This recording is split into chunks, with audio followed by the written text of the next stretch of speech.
Yeah. So Roaring Kitty, like this is the bro, all he does is post little videos and snippets, and like you got to kind of make sense of them, of what he's talking about. He's got to be careful because he can't do market manipulation because he's already been to court for it.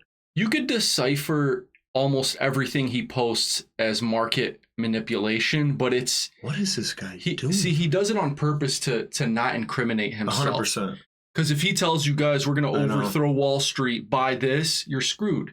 But if he posts little copyrighted videos of movies and cartoons... Dude, look at your boy Kobeissi. How come he has a gold check mark? No, scroll down now. Oh, Kobeissi. Right there on the far right. See, it says who to follow. Why does he have a gold check mark? I've never seen those. Dude, I'm so proud of this kid, man. I literally met him when he was freaking...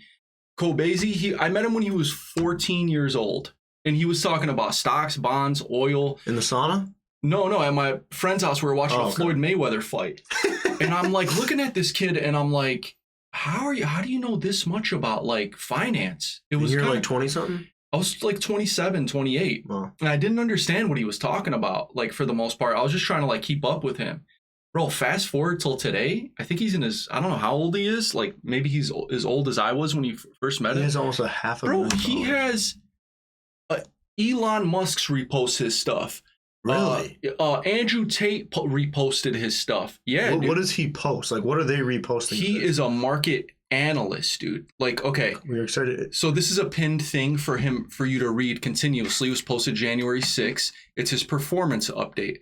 Our setups have returned 336.3% since 2020. If you follow all his calls, if you subscribe to his calls. Which the reason why that to me is insane is he's also someone who owns no crypto L. No, because I have those returns, but it's including crypto. He's not involved in crypto. You know the average return in a year in stock market? Isn't it like under 10%? 7%. Yeah. That is insanity, dude. Yeah, so he's doing an amazing job. Probably a lot of NVIDIA, but hey. Alex Jones reposted him.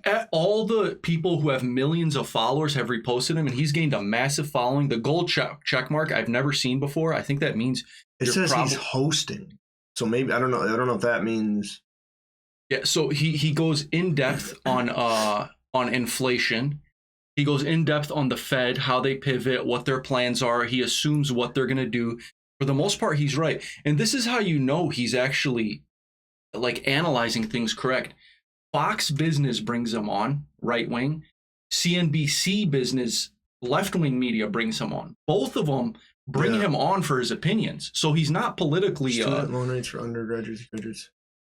Dude, the average rent he just said is $2,000. Yeah. The average rent, yeah. Some of the stuff he posts will blow your mind. Like, look at this. Nearly 9% of the $1.12 trillion in credit card debt transitioned to delinquency. People are defaulting. They're not paying, dude. Also, 8% of the $1.62 trillion of auto loans transition to delinquency status in Q1 2024.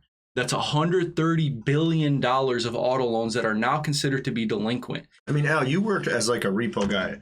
How many payments do you have to miss before we grab your car? Bro, it was the craziest job. It was a subprime loan company to repossess vehicles, meaning high risk people, bad credit score, lower income. So, bro, they'd be driving like a 2006 Altima or a Kia or just a random vehicle, and they're paying like, this is, mind you, this is like 2012, between 2012, 2015. Bro, they're paying upwards to like $1,600 to $2,000 a month on an old used vehicle. Their car payment was $1,600 a month in 2012? Yeah. On a Nissan? Yeah. Ridiculous. Dude, it's like, I mean, I don't know anything that's high anymore. Yeah, well, a lot of luxury vehicles. How can they afford that, dude? Yeah, so they would put these ridiculous interest rates on these vehicles, and people would use them because they had no other options for financing. So no one could make their payment, Al? No, so I worked in the repo department. That repo department had 70 representatives. Each representative is in a cubicle in front of a computer. Each representative, repo person, specialist, had 300 delinquent accounts to track down and repo or collect the payment. Is it all in-state or like nationwide? Nationwide. Okay. And the craziest thing is, if you're a reservation person, if you're an American Indian, a native, and you're delinquent, we cannot repossess your vehicle if it stays on the reservation. Literally, the repo guy would call me. He's like, all right, I'm at the border of the reservation. I think they're going to go to Walmart today. I've been So you have to just hope to God they leave their house. Yeah. Yeah. And then they pick them up at like Walmart or something. But all they got to do as they're getting repoed, they call in and they're like, well, I'm getting repoed. I'm like, all right, make one payment. So how many payments did they miss? Man, there's some like $2,000 to $8,000 balances that were delinquent. That's only 2 months of payment though, man. If you're paying $1,600. Yeah. So if I miss 2 months, are you guys sending a repo? Oh yeah, 1 month, 1 day. You're 1 day late. We're coming after your vehicle, bro. That job was 1 day. That job was so cool because it was like playing a video game all day. I would literally come in and I'm calling them at the same time. I'm grabbing their social security number. I'm running it through a search system. I'm tracking down all their addresses. I'm sending the coordinates to a repo agent. I'm also running their GPS. If like 3 times out of 10 they'd have an active GPS system on their car. Yeah, and I'll be like. It's at this intersection. I'd call the repo guy, be like, hey, I got a hit on the coordinates. He's like, all right, I'm on my way. And those repo guys don't mess around. Like when they say they're on their way, they're on their way, dude. It's a scary job, man. It is. One guy dealing with people like you get shot. Yeah, there were the 2 or 3 years I worked there were a couple repo guys that got like critically injured. I think one even died from gunshots. Gosh, dude. Yeah, I felt bad sending them to like the depths of Detroit to like repo cars, but it's like they didn't care. They're like, it's money. We're gonna do it. Yeah, that's scary, yeah. It was a wild job, man. Yeah, I was pretty much the beaver behind the computer, like digging for the information.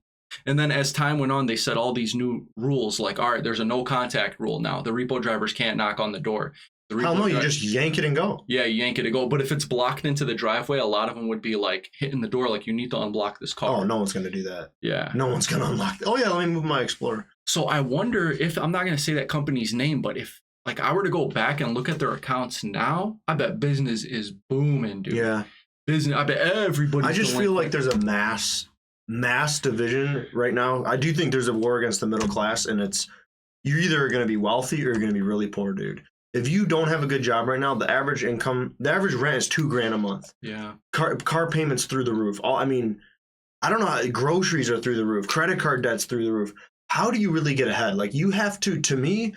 You have to sit down, math doesn't lie, and make a rubric of what can you cut out of your freaking life. Energy drinks, whatever it is, cigarettes. If you're a smoker, $10 a day for a pack of cigarettes, you gotta quit, man. Yeah. How much are those Zins? Probably $2-3? No, dude. So I'm done buying Zins because these things are freaking $5-6 a tin. But how long does it last you? A day and a half, 2 days. Is it really? How many are in there? Yeah, there's only 20? I think 16 or 15 pouches in a can. Still half off cigarettes. So I found a better one called On. And On sells 3 tins that have like 20 plus pouches for $6. You get 3 tins. Where you got to get that at? Same places, gas stations, 7-Elevens. Okay. But I should quit this crap, man. It's nicotine. But it's not. I mean, you ain't lungs. Smoking, dude. Yeah. I mean, nicotine has, some people argue it's got like neurological blah, blah, blah.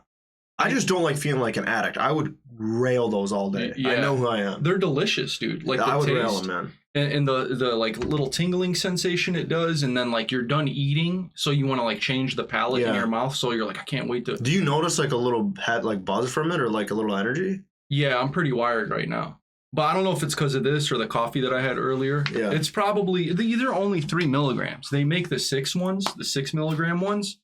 I chewed a piece of nicotine gum before, and I'm not a smoker. Like, my friend just gave me one. Mm-hmm. Holy moly. You want to talk about... I felt drunk for like 30 minutes. I was in school. I'm like, this is kind of cool. And then, dude, sickest I've ever been in my life. Yeah, I don't recommend them. Any addiction, anything like where you have to rely on is pretty much a crutch for you to get through your day. Even when I would have those coffees every day, I felt like a piece of crap. Like $6 a day. I'm waiting in line for 20 minutes. You know, you go to Starbucks, it's 20 minutes out your day, dude. Yeah. The line is, I mean, I don't know what they do to keep business like that, but it's unreal. Yeah, man. But have you seen, dude, I did some research on, there's 2 coins. I really do think XRP, we get into it, but Chainlink is booming right now. Chainlink just signed a deal with JP Morgan. Did they? JP Morgan for like tokenization of stablecoins. So Chainlink is cool because it's pretty much the Google of all crypto. So like if you go, hey, what's the price of blah, blah, blah? Yeah. That's Google. If you make a transaction from ETH to Bitcoin, it uses Chainlink to do the exact price and run it. What are you going to point to? No, that's I've seen the gains on Chainlink. Look at Chainlink. But like, look at this. Yeah, now we're at 20.